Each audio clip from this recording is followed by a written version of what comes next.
என் நெஞ்சில் குடியிருக்கும்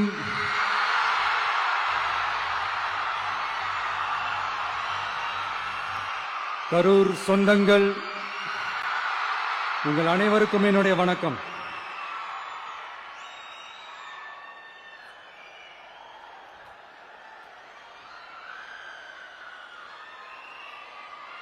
ஒரு மனுஷன் லைஃப்ல எவ்வளவு பெரிய ஒரு உயரத்துக்கு போனாலும்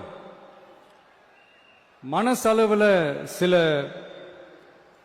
வலிகள், காயங்கள், அதை மறக்க முடியாது இல்லையா? எல்லார் லைஃப்லயும் அப்படிதான், நமக்கும் அப்படிதான். நிறைய வலிகள், காயங்கள் எல்லாத்தையும் தாண்டி தான் வந்திருக்கிறோம். ஆனா எல்லாத்தையும் விட ரொம்ப ஜாஸ்தியான அந்த வலியும் அந்த காயமும் எனக்கு அந்த கரூர் சம்பவம் தான்.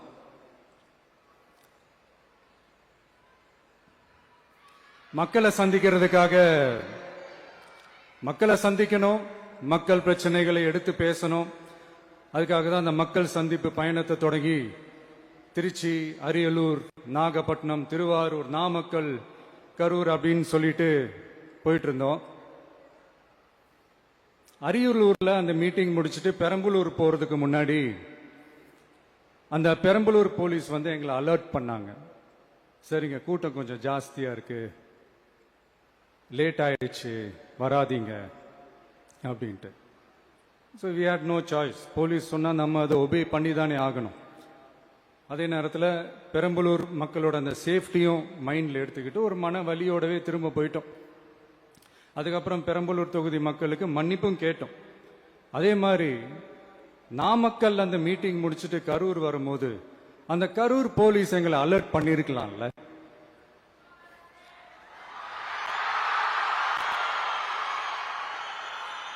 இல்ல சார், இங்க எதிர்பார்த்ததை விட கொஞ்சம் கூட்டம் அதிகமா இருக்கு, கண்ட்ரோல் பண்ண முடியல, வராதீங்க.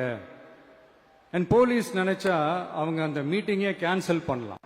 ஏதோ தப்பா இருக்கு, ஏதோ தப்பா தோணுது அப்படின்னு நினைச்சிட்டாலே they have all the rights to cancel the meeting. எங்ககிட்ட கேட்கணும்லாம் ஒன்றும் அவசியமே கிடையாது.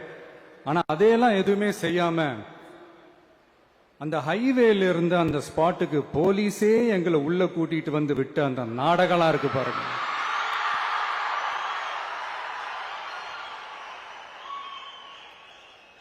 நம்பிட்டேங்க, முழுசா நம்பிட்டேன். அன்னைக்கு இருந்த அந்த கரூர் போலீஸ் பேசும்போது தேங்க்ஸ்லாம் சொன்னேன் அவங்களுக்கு. எனக்கு தெரியாது இப்படி ஒரு நாடகம் நடக்கும். இதுக்கெல்லாம் யார் காரணம்? இதெல்லாம் யார் சொல்லி செஞ்சது? இப்படி பண்ணுங்க, அப்படி பண்ணுங்க, சப்போஸ் அப்படி நடந்தா இப்படி பண்ணுங்க, சப்போஸ் இப்படி நடந்தா இந்த மாதிரி இன்ஸ்ட்ரக்ஷன்ஸ் எல்லாம் கொடுத்து அந்த பிரஷர் போடுறது யாரு?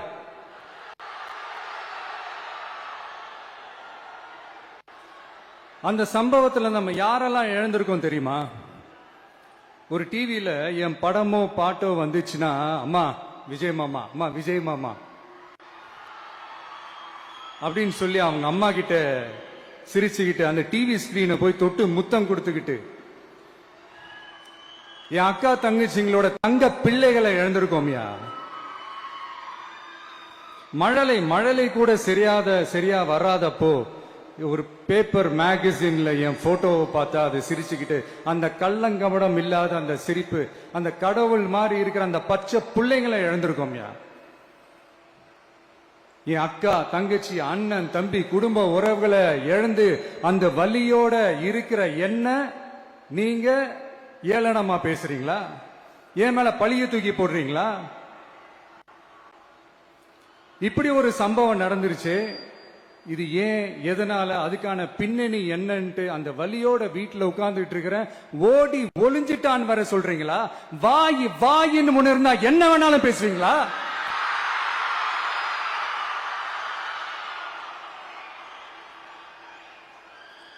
மக்களை நான் உங்களையே கேட்கிறேன். அன்னைக்கு அத்தனை கிரௌட் இருந்துச்சு, அந்த கிரௌடுக்கு தகுந்த மாதிரி போலீஸ் பாதுகாப்பு கொடுத்தாங்களா? இந்த இடத்தை எடுத்துக்க சொல்லி நாங்க தான் சொன்னோம்னு ஒரு போலீஸ் ஆபீசர் பேட்டி கொடுக்கிறாரு. அதுக்கு என்ன அர்த்தம்? இவ்வளவு வலி, இவ்வளவு காயங்கள் கொடுத்துட்டு பழிய தூக்கி நம்ம மேல போட்டுட்டு அதுல ஒரு அரசியல் ஆதாயம் தேடுறீங்களேயா? இதுல வாய் கூசாம சட்டசபையில ஸ்டாலின் சார் நம்ம மேல திருப்பி விட்டு அங்க ஒரு அரசியல் செய்யறாரு. அதுக்கு என்ன அர்த்தம்?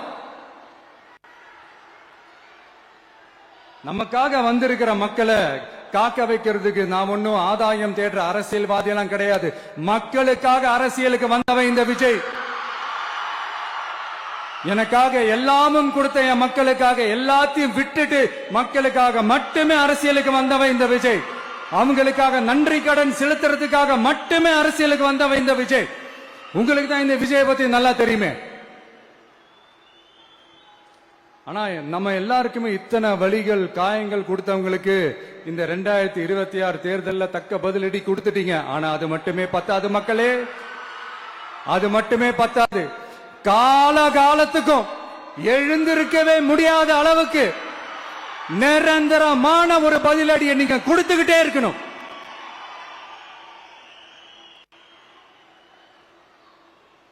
இப்படி எல்லாம் பண்ணா நான் மக்களை விட்டு ஓடிடுவேன் நினைப்பா?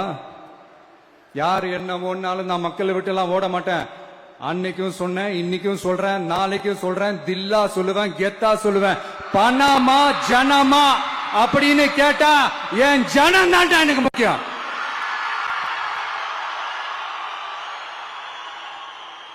மக்களே, உங்களை விட எனக்கு இந்த காசு பணம் முக்கியமா என்ன? இவ்வளவு குறைகள் நம்ம மேல சொல்றாங்களே, இப்ப நான் சொன்ன மாதிரி அவங்களால ஓபனா சொல்ல முடியுமா? அந்த தில்லு இருக்கா, திராணி இருக்கா? ஒரு கிடையாது.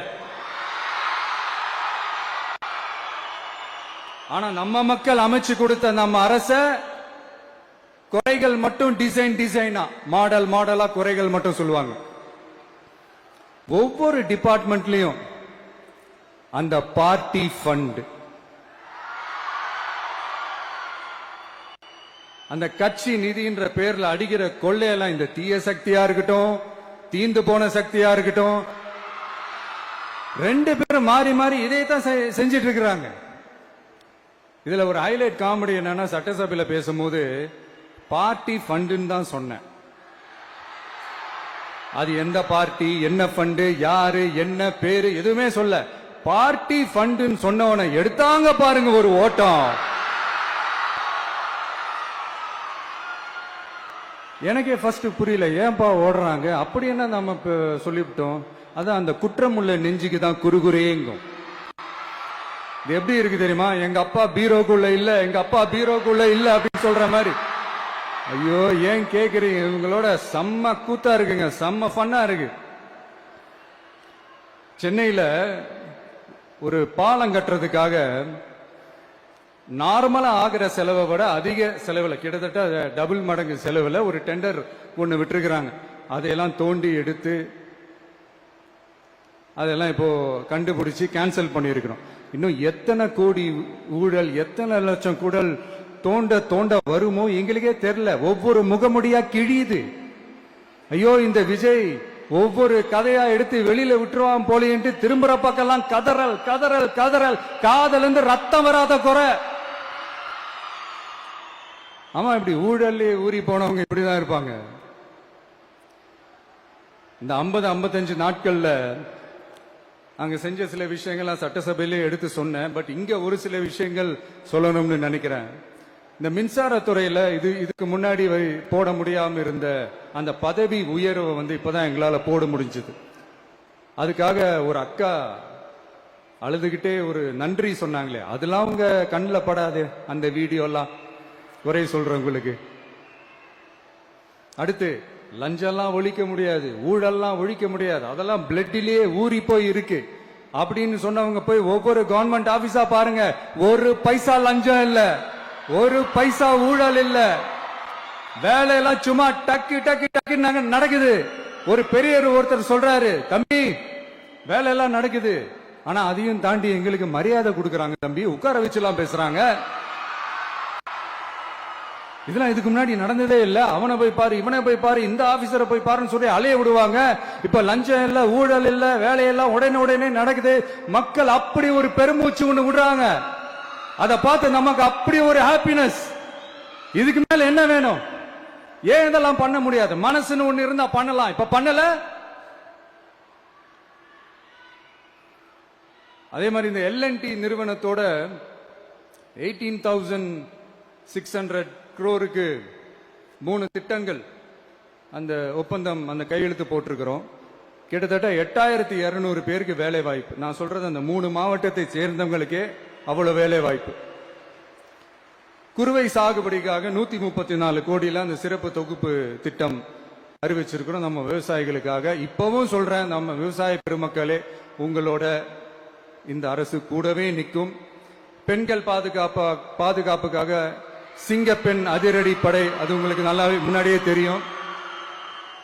வரப்போற அறிஞர் அண்ணா அவர்களுடைய பிறந்த நாள்ல உங்க அண்ணனுடைய அரசுல தாய் மாமன் தங்க மோதிர திட்டம் அறிவிக்கப்படும். இதெல்லாம் கேட்டாங்களே, வாக்குறுதி கொடுத்தீங்களே, என்னாச்சு என்னாச்சுன்னு. இந்த தீய சக்தி மாதிரி ரியல் தாய் மாமன்லாம் கிடையாது, ரியல் தாய் மாமன். எப்படி ரியல் தாய் மாமன்.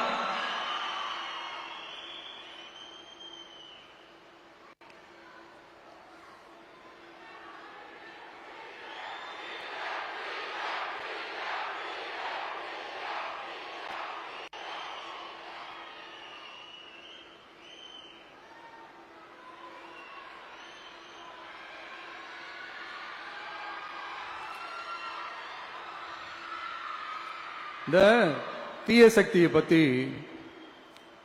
அவங்க நிர்வாகத்தை பத்தி ஒரு வெள்ளை அறிக்கை ஒன்று வெளியிட்டோம்ல, அது ஷார்ட் அண்ட் ஸ்வீட்டா சொல்லணும்னா, ஒரு ஓட்ட பாத்திரத்துக்குள்ள தண்ணி ஊத்திக்கிட்டே இருந்திருக்கிறாங்க. பாத்திரம் எம்டியாவே இருந்திருக்கு, ஆனா ஊத்துன தண்ணி தான் எங்க போச்சுன்னு தெரியல.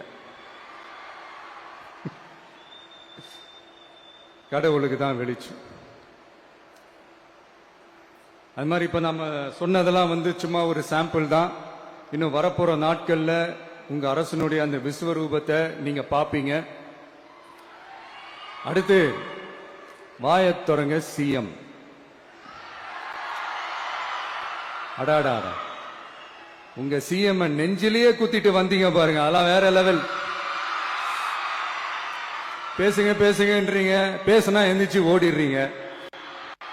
இனிமே பேச ஆரம்பிக்கிறதுக்கு முன்னாடி என்ன பண்ணணும் அப்படின்னா, ஒரு நண்பர் ஒருத்தர் சொன்னார், மாண்புமிகு பேரவைத் தலைவர் அவர்களே எல்லா டோரையும் இழுத்து லாக் பண்ணுங்க அப்படின்னு சொல்லிட்டு தான் பேச்ச ஆரம்பிக்கணும் போல் இருக்கு. ஏன்னா பேசிட்டு இருக்கும் போது எந்திரிச்சு ஓடிடுறாங்க. 5 நிமிஷம் பேசினதுக்கே குளத்தூர்ல கொத்து பரோட்டா போட்டாங்க. இதுக்கு மேல பேசினா மொத்தமா முடிஞ்சிடும், பாத்துக்கங்க. நாம அரசியல் பேசினா விஜயெல்லாம் அரசியல் பேசலாமா அப்படிங்கிறது. சரிப்பா, நமக்கு எதுக்கு வம்பு, நம்ம பாட்டுக்கு நம்ம வேலையை பார்ப்போம், எதுக்கு அவங்கள பத்தி பேசிக்கிட்டு அப்படின்னு இருந்தா விஜய்க்கு அரசியலே பேச தெரியல அப்படிங்கிறது. இப்படியே மாறி மாறி மேகதாது அணையை பத்தி என்ன தெரியும், விஜய் அதை பத்தி பேசல. இப்படி நம்ம அரசியலுக்கு வந்ததுல இருந்தே ஒரு கூட்டம் குறை மேல குறையா சொல்லிக்கிட்டு, பாட்டுக்கு பாட்டு கச்சேரி எங்களுக்கும் பண்ண தெரியும், பண்ணலாமா? இந்த மேகதாது அணை சம்பந்தமான அந்த வழக்குல தமிழ்நாட்டோட பெட்டிஷனை சுப்ரீம் கோர்ட் எப்போ ரிஜெக்ட் பண்ணுச்சு? அப்ப யார் ஆட்சியில் இருந்தா? ஏன் ஒழுங்கா வாதாடல? நீங்க ஒழுங்கா வாதாடி இருந்தீங்கன்னா அதை ரிஜெக்ட் பண்ணிருக்க மாட்டாங்கல்ல. ஏன் ஸ்டாலின் சார் வேணும்னே விட்டுட்டாரா? ஏன் இப்படிலாம் கேள்வி கேட்கலாமா? இப்படிலாம் கேள்வி கேட்டாதான் மேகதாது அணையை பத்தி பேசினதா அர்த்தமா? ஏன் அந்த ஸ்டேட் சிஎம் பேசுறாரு, நீங்க ஏன் பேசல? அப்படின்னா நம்ம ஸ்டேட்டோட உரிமையை எங்க நிலைநிறுத்தணுமோ அதுக்காக வேலை பார்க்கறது மட்டும்தான் முக்கியம். சும்மா சவால் விட்டுக்கிட்டு சீண்டி பார், நான் யார் தெரியுமா, தொட்டு பார், இப்படிலாம் பேசிக்கிட்டு இருந்தா வேலைக்கு ஆகாது. சும்மா பேசி பேசி பிரச்சனையை வளர்த்துக்கிட்டு யார் மேலே அது பழிய தூக்கி போட்டுட்டு அப்புறம் மக்களை அம்போன்னு தெருவில் விட்டுட்டு இப்படிதான் ஒரு அரசியல் பண்ணணும்னா அந்த அரசியல் நமக்கு தேவையும் இல்லை, அதை நம்ம செய்யவும் போறதில்லை. Talk less work more mode தான், அதுதான் நம்ம பாலிசியே. அதனாலதான் சட்டசபையில அந்த அரசினர் தீர்மானம்னு சொல்லி ஒன்று கொண்டு வந்தோம்.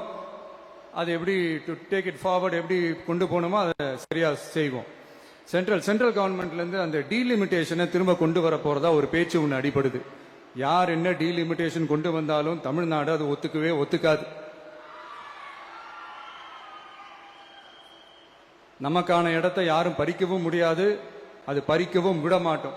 இப்படி நாம இருக்கும் போது இந்த தீய சக்தி திமுக எங்க போய் நிக்குது, யார் கதவை தட்டிக்கிட்டு நிக்குது, அது உங்களுக்கே நல்லா தெரியும். மக்களே, இந்த தீய சக்தியும் தீந்து போன சக்தியும் வேற வேறலாம் இல்ல, கூட்டு களவாணிங்க. சொல்ல முடியுமா அவங்களால? எங்களுக்குள்ள ஒட்டும் இல்ல, உறவும் இல்ல, அறிவிக்க முடியுமா, நிரூபிக்க முடியுமா? இந்த வரப்போற இடைத்தேர்தல் அதை நிரூபிச்சு காட்டுங்க, அப்புறமா பேசுங்க. மக்களை, என் மனசை விட்டு கரூர் எப்பவும் நீங்கவே நீங்காது.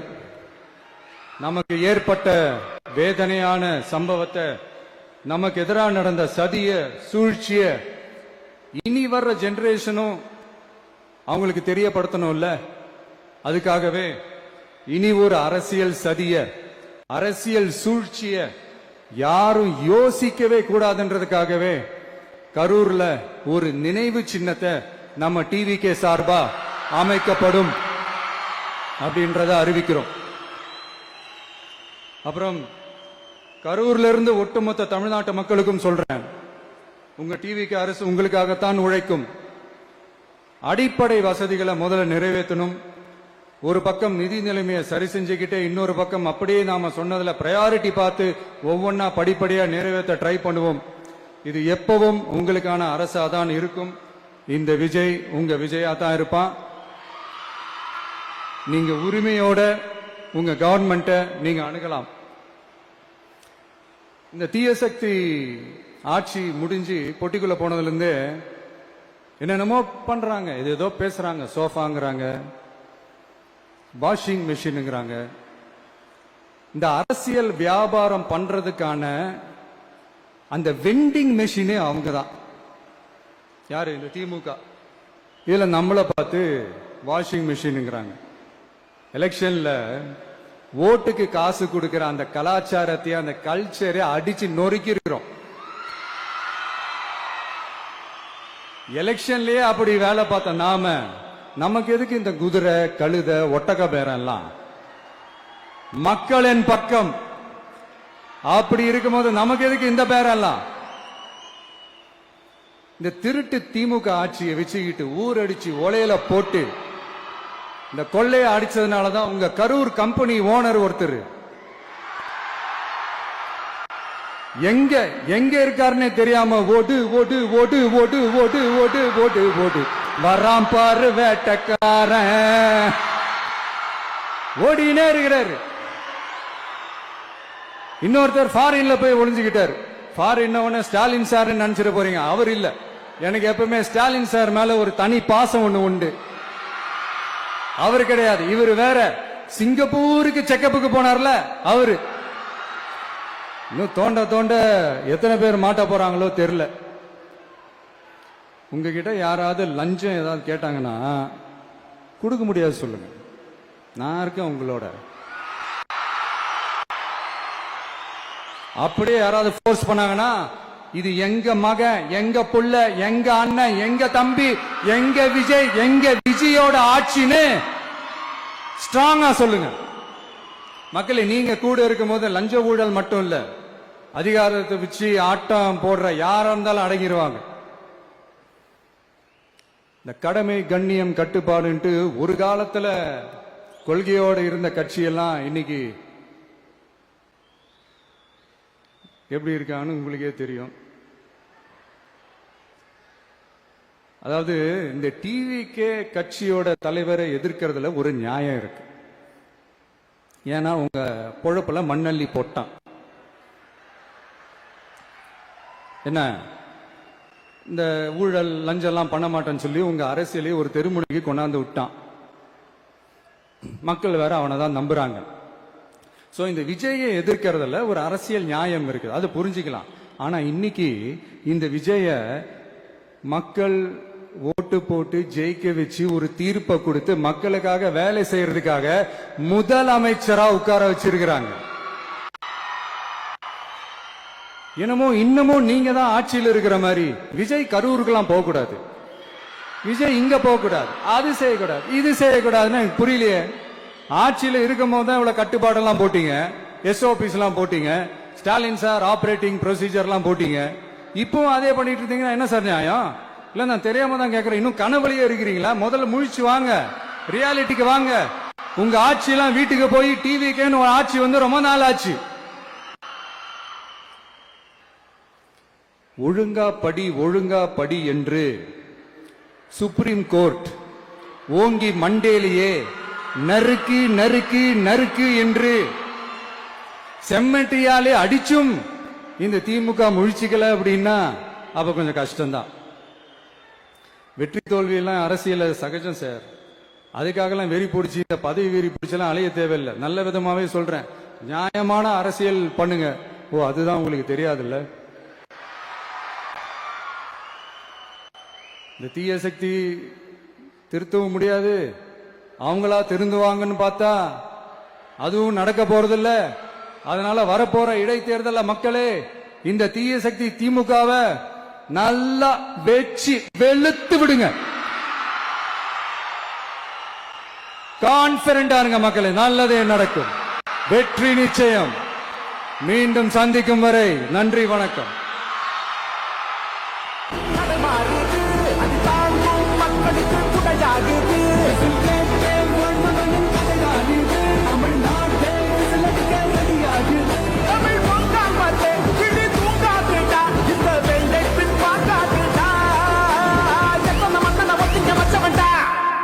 நான் தன்னந்தனியாளு, நீயாள நம்ம பாரு. கொஞ்சம் நவந்தானா இங்க எட்டு தோடி பேரு. போலீஸ் கேட்டு எங்க விசில் சத்தம் கேட்டு நல்லா வந்தா பாட நீ விசில் கடி ஓட்டு.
உங்க விஜய் நான் வர